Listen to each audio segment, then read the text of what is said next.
When the eunuch read this, he did not know who Isaiah was prophesying about. And he asked Philip, of whom speaketh the prophet this? Of himself or some other man? Who is Isaiah talking about? Himself or someone else? And then Philip opened his mouth and began at the same scripture and preached unto him Jesus. We don't know what Philip preached that day, but we know he preached Jesus.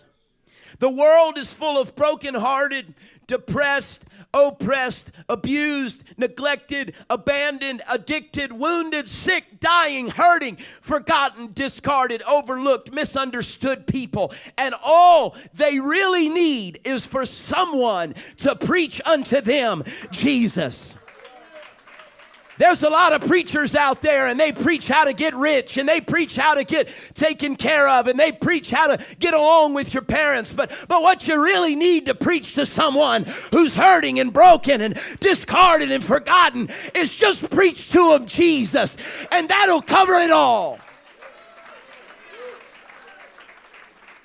It doesn't matter what you're going through here today. Jesus is the answer you're looking for. Do I have a witness in the house?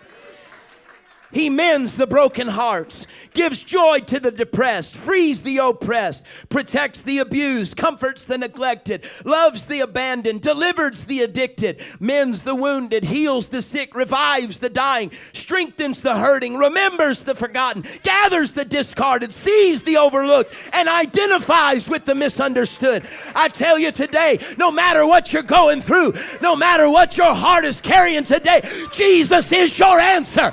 Jesus is the way of escape, and he will set you free. Clap your hands unto the Lord if you believe that this morning. There's folks in here that have traveled horrible journeys, but the day they came in contact with Jesus, everything became all right.